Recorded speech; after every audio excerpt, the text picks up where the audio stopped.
इस सरकार की कान बंद है, आंख बंद है और मुंह भी बंद है। उन बेचारे निहत्थे किसानों को किस तरह की ट्रीटमेंट दी गई, सारे देश ने देखा और उनके साथ संवेदना करी।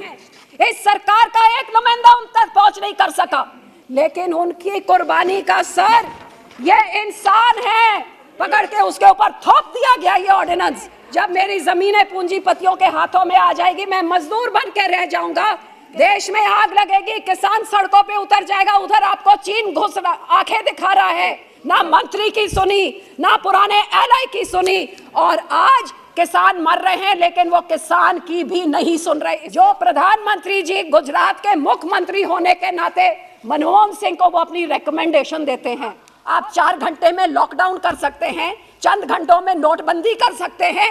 एक रात पहले आपको पता आप एक रास्ता नहीं बंद कर सकते थे। जिस तिरंगे को लहराने के लिए 70% खून इस कौम का डुला था। पूछ ले मनदीप पुनिया से, खोल लीजिए वेबसाइट, एक एक आपके भाजपा का वर्कर क्या कर रहा था बताया जाएगा। किसको पैरासाइट बोल रहे हैं? उस अंधाता को पैरासाइट बोल रहे हैं आप।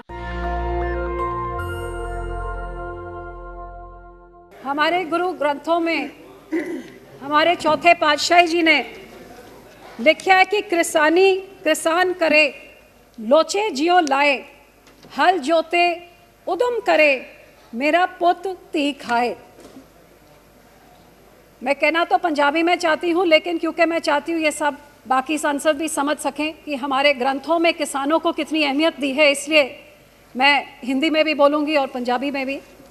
गुरु साहब कहते हैं कि किसान बहुत लगन के साथ, मेहनत के साथ, खून पसीने बहा के अपने खेत में किसानी करता है, हल जोता है, फसल उगाता है ताकि उसके बच्चे खा सके। ये जो कमाई अपने हाथों से करता है, ये पवित्र कमाई के बारे में हमारे पहले प्रथम गुरु नानक देव जी ने 18 साल खुद किसानी करतारपुर साहब में करके हम सिखों को संदेशा दिया, किरत करो, नाम जपो, वंड छको। गुरु साहब ने कहा सब तो पवित्र कमाई एक किरत दी, खून पसीने दी कमाई होंदी है। इस कमाई दे नाल तुसी रब दा ना जपो ते ना जप के जो तुसी कमांदे हो उन्हें वंड के खाओ। आज जो इतनी पवित्र कमाई करने वाले किसान हजारों की गिनती में, तादाद में हमारे पंजाब से आके जिन्होंने आंदोलन शुरू किया, आज वो दिल्ली की सरहद में 70-75 दिनों से ठिठुरती हुई ठंड हो, ओलाबारी हो, बारिश हो, वहां पे बैठे हुए हैं, क्योंकि 6 महीने से जो वो मांग रख रहे हैं, इस सरकार की कान बंद है, आंख बंद है और मुंह भी बंद है। मुझे इस बात पे इतना दुख होता है कि जो पिछले 20 साल में सबसे ज्यादा ठंड का मौसम था, उस ठंड के मौसम की परवाह ना करते हुए बूढ़ी औरतें, बच्चे, बुजुर्ग सब इधर बॉर्डर पे बैठे हुए हैं। जो 26 नवंबर कॉन्स्टिट्यूशन डे से उन्होंने मार्च किया, जब संविधान को मनाया जाता है, एक पीसफुल प्रोटेस्ट जो डेमोक्रेटिक राइट होता है, और दुनिया ने देखा कि उस पीसफुल प्रोटेस्ट को कैसे गोलाबारी से, अथरू गैस से, वाटर कैनन से, लाठियों से उन बेचारे निहत्थे किसानों को किस तरह की ट्रीटमेंट दी गई, सारे देश ने देखा और उनके साथ संवेदना करी। दिल्ली के बॉर्डर में रोक दिया गया, वो बेचारे 2.5 महीने से वहां पे आराम से बैठ गए, पेशेंटली और शांतमय तरीके से उन्होंने अपना आंदोलन चलाया। आंदोलन क्या था सर? आज जब सारे देश और दुनिया में सब उस अन्नदाता के साथ जुड़े हुए हैं जो बिल्कुल पीसफुल तरीके से, चाहे कोई टीचर हो, लॉयर हो, डॉक्टर हो, नौजवान हो, कोई दुकानदार हो, सब उनके साथ संवेदना रख के 2.5 महीने से उनके बीच में उधर गए और उन्होंने अपना सपोर्ट दिया। लेकिन कितनी हैरानी की बात है कि जिसको वो अपनी संवेदना बताना चाहते हैं, अपना दर्द बताना चाहते हैं, इस सरकार का एक नुमाइंदा उन तक पहुंच नहीं कर सका। आज उस आंदोलन में 100 किसान ने अपनी जान कुर्बान कर दी, शहीद कर दी अपनी आवाज सुनाने के लिए, लेकिन उनकी कुर्बानी का सर ये इंसान है, ये हिंदुस्तानी है, ये हमारे अन्नदाता हैं जो 150 से ज्यादा मर गए हैं, लेकिन राष्ट्रपति अभिभाषण में इनके बारे में एक संवेदना की लाइन नहीं। मन की बात होती है, बहुत कुछ बोला जाता है, राष्ट्रपति का अभिभाषण होता, हाँ 6 साल में थी, मैं बिल्कुल थी, मैं आ रही हूं उसमें। लेकिन जब सरकार ही इनह्यूमन हो जाती है, जब संवेदना अपनों के प्रति नहीं प्रकट कर सकती, फिर उस सरकार में रह के करना क्या है? इसलिए छोड़िए उस सरकार को। सर, इनकी मांग क्या है? 5 जून में आ रही हो भैया, आप सुनते रहिए, सबका जवाब दूंगी, बेफिक्र रहिए। 5 जून को कोविड की आड़ में जब लोग घरों में बंद थे, एकदम एक ऑर्डिनेंस लाया गया, ना किसान से पूछा, ना सलाह मशवरा किया, ना उसने मांगा, पकड़ के उसके ऊपर थोप दिया गया ये ऑर्डिनेंस, जिससे किसान के मन में डर पैदा हो गया कि इस ऑर्डिनेंस के आने से मेरी एमएसपी खत्म हो जाएगी, मेरा मंडीकरण सिस्टम खत्म हो जाएगा, मैं अपने ही खेत में जब मेरी जमीनें पूंजीपतियों के हाथों में आ जाएगी, मैं मजदूर बन के रह जाऊंगा। किसान के मन में ये डर आ गया। सर, आज मैं इस सदन से मैं बताना चाहती हूँ, ये मेरे मंत्री साहब सब बैठे हैं यहाँ पे, जब ये ऑर्डिनेंस आया मैंने उस टाइम भी प्रार्थना करी पूरी कैबिनेट से कि आप इस ऑर्डिनेंस को पहले सलाह मशवरा करके लेके आइए, क्योंकि किसानों के मन में ये वहम है। लेकिन इसके बावजूद ये ऑर्डिनेंस बना दिया गया और मुझे विश्वास दिलाया गया कि इसको कानून बनाने से पहले इस किसानों की सारी संवेदनाओं को दूर किया जाएगा। आप देखिए कि कितनी हैरानी की बात कि यहाँ पे जब मेरे पार्टी के लीडर में ये जून में आता है, जुलाई में हम चिट्ठी लिखते हैं, हमें बोला गया बहुत अच्छा कानून है, आप लोगों के पास लेके जाइए। जब किसानों के पास लेके गई तो किसानों से उनकी संवेदना पता लगी, उनकी आशंकाएं पता लगी, और वो एक चिट्ठी में डाल के जुलाई के महीने में खेतीबाड़ी मंत्री को भेजी गई, जिन्होंने कहा फिक्र ना करिए, ये सारी शंकाएं हम दूर करेंगे। लेकिन अब हमारी हैरानी देखिए कि सितंबर के महीने में मॉनसून सेशन आता है और सेशन आते सारी पहला बिल टेबल हो जाता है। ना किसान से बात करी, ना सलाह मशवरा किया। वो रेल की पटरियों में जून के महीने से पंजाब में आंदोलन रच रहा था। हाँ, ये कांग्रेस के बारे में भी जरूर कहूंगी, 2019 में जेएन के मुख्यमंत्री अमरिंदर सिंह ने पैरवाई करी होती तो ये 100 किसान जो 150 मर गए, ये शायद आज जिंदा होते। ये इनकी भी देन है, इनकी देन है तो उनकी भी बराबर की देन है। और फिर इसका जब इनसे बात जब सेशन पे आया, उधर भी हमारे इधर मंत्री जी से पूछे, राजनाथ जी बैठे हैं, नड्डा जी बैठे, सबके पास गए कि आप सलाह मशवरा करिए, बिना इसको मत लेके आइए, देश में आग लगेगी, किसान सड़कों पे उतर जाएगा। उधर आपको चीन घुस आंखें दिखा रहा है, इधर कोविड की मार हिंदुस्तान की जनता लड़ाई लड़ रही है, आप क्यों किसानों का आंदोलन खड़ा कर रहे हैं? लेकिन एक बात, सबसे पुराना एलआई जब आपके साथ 2 एमपी होते थे, कोई नहीं होता था, तब यह पार्टी आपके साथ खड़ी थी। ना मंत्री की सुनी, ना पुराने एलआई की सुनी, और आज किसान मर रहे हैं लेकिन वो किसान की भी नहीं सुन रहे। इससे और दुखद बात क्या हो सकती है सर? और ये किसान मांग क्या रहा है कि मैंने ये मांगा नहीं, आप कहते हैं मेरे वास्ते चंगा हैगा, मैनू नहीं चाहिए, मेरे को नहीं यही चाहिए, मेरे को नहीं चाहिए, आप वापस ले लीजिए। और ये मेरे लिए कोई कानून बनाना है तो मेरे सलाह मशवरा से बनाइए। आप एमएसपी का मुझे लाजमी लीगल मेरे को एमएसपी दीजिए और ये काले कानून वापस करिए। एमएसपी क्या है सर? Minimum support price. ये कोई बुरी चीज है?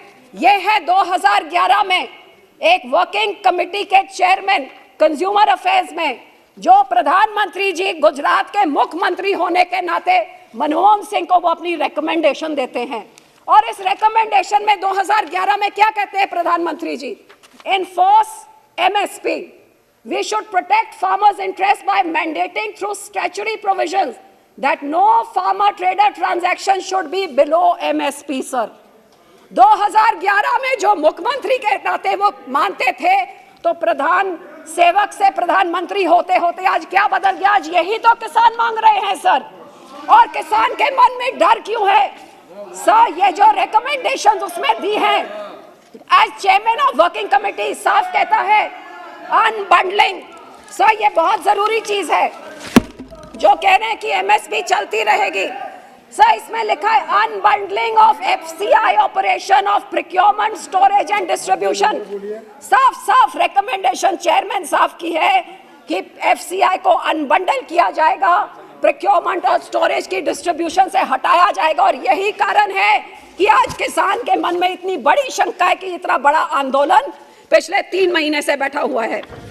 साहब, पर लेकिन इस सरकार की आप देखिए, इन्होंने कितना अहंकार कि पिछले 75 दिनों से ना ही किसी मंत्री को उधर भेजा, बल्कि ये आंदोलन शुरू होते सारी शुरू हो गया, ये बिचौलियों का आंदोलन है, फिर ये माओइस्ट का हो गया, फिर ये नक्सल का हो गया, फिर ये आतंकवादी का हो गया, खालिस्तान का। ये बैठे हैं मंत्री एमपी, एक कहते थे पाकिस्तान और चाइना से ये हो रहा है, वो बैठी है मेरी बहन जो कहती थी ये तो आतंकवादियों का AK-47 लेके बैठे। भैया कौन सी AK-47 की खेती करता है कौन सा किसान? खालिस्तान है, पहले दिन से खालिस्तान खालिस्तान। क्योंकि जब 11 राउंड ऑफ टॉक्स कर रहे थे तो क्यों खालिस्तानियों से, आतंकवादियों से आप बात कर रहे थे? सो सर, मैं यही कहना चाहूंगी कि किसान के सुनने, जब ये देश में खाने को नहीं होता था, ये किसान था। और सर, आखिर में मैं एक चीज पे जरूर आना चाहूंगी, 26 जनवरी की बात बहुत करी जाती है। सर, उस दिन में जो वायलेंस हुआ, हर एक को दुख है, वायलेंस नहीं होना चाहिए, लेकिन जो इंटेलिजेंस फेलियर हुआ है आज, क्यों उसके बारे में कोई बात नहीं करता है? 25 शाम को जो एक स्टेज से ऐलान किया गया था कि जो डेजिग्नेटेड रूट है उस रूट में नहीं जाएंगे, लेकिन लाल किले की तरफ जाएंगे, तो ये 25 शाम को पता था आप 4 घंटे में लॉकडाउन कर सकते हैं, चंद घंटों में नोटबंदी कर सकते हैं। एक रात पहले आपको पता आप एक रास्ता नहीं बंद कर सकते थे? कौन इसका जवाब देगा? और ये जिनके साथ, जिन्होंने, दानेश जी ने जिनका जिक्र किया है, वो आज पकड़े गए हैं 2 हफ्ते के बाद। सर, एक बात और, सर, पर बहुत बात करी गई तिरंगे का अपमान। सर, 2 मिनट सर, तिरंगे के अपमान के बारे में बात करी गई। अरे भाई सर, उस तिरंगे की आप बात कर रहे हैं जिस तिरंगे को लहराने के लिए 70% खून इस कौम का डुला था। काला पानी हो, फांसी हो, सबसे ज्यादा शहादतें इस कौम ने दी थी। और सर, तिरंगे में लहराया तो वो आप कहते केसरी लहरा दिया, तो ये वही केसरी है जो आपके प्रधानमंत्री जी और वर्ल्ड लीडर अपने सिर पे लेके घूमते हैं। उस निशान साहिब को आपने केसरी को कटहरे में खड़ा कर दिया, जिस केसरी करके सा हमारे 9वें गुरु ने ठीक लाल किले के सामने, ये एक सीट ऑफ ऑपरेशन है हमारे लिए, सीट ऑफ टिरनी है, जहां से हमारे 9वें गुरु की शहादत का ऐलान किया गया था। और क्यों शहादत हुई थी? आपके जनेऊ और तिलक को बचाने के लिए हमारे गुरु ने शहादत दी कि कैसे हमारे गुरु आपके हैं तो फिर उनके, और वो केसरी लहराने के लिए आज आपके गुरु बन गए, आज आपके बन गए। और मैडम प्लीज कंक्लूड नाउ, के बच्चों को 400 साल बाद ये लोग आतंकवादी कह के उस केसरी को कटहरे पे खड़े कर रहे हैं, ये कहाँ का इंसाफ है सर? Last line. और साहब, जो जर्नलिस्ट सही कहानी बताए तो ये बोल रहे थे कि क्या था भाजपा के गुंज का हाथ, पूछ ले मनदीप पुनिया से, खोल लीजिए वेबसाइट, एक एक आपके भाजपा का वर्कर क्या कर रहा था बताया जाएगा। और ये फिर भी कोई शक है, दलितों की बात की जाती है, ये 24 साल के एक दलित वर्कर जिसको पकड़ के बंद कर दिया है, और उससे क्या सेक्सुअल मिसट्रीटमेंट करी जा रही है पुलिस 26 तारीख से। और आखिर से बोलना था, जो बोलने की बात थी राष्ट्रपति अभिभाषण में कि we will put an end to barbarism, ये क्या बार्बेरिज्म है? स्टेट स्पॉन्सर्ड बार्बेरिज्म कि एक निहत्था लड़का रंजीत सिंह जो एक घर में आग लगाने, औरतों के टेंट में आग लगाने से पुलिस को रोकता है, I'll call the next speaker. ऐसे टूट पड़ते हैं। I'll call the next speaker. ये है, अभी सारे जने बात कर रहे हैं कि प्रधानमंत्री जी ने बोला कि ये आंदोलन जीवी, लेकिन सर उसके बाद एक और शब्द बोला था जो मेरे को मतलब नहीं पता था, मैंने खोल के देखा। वो कहते हैं परिजीवी।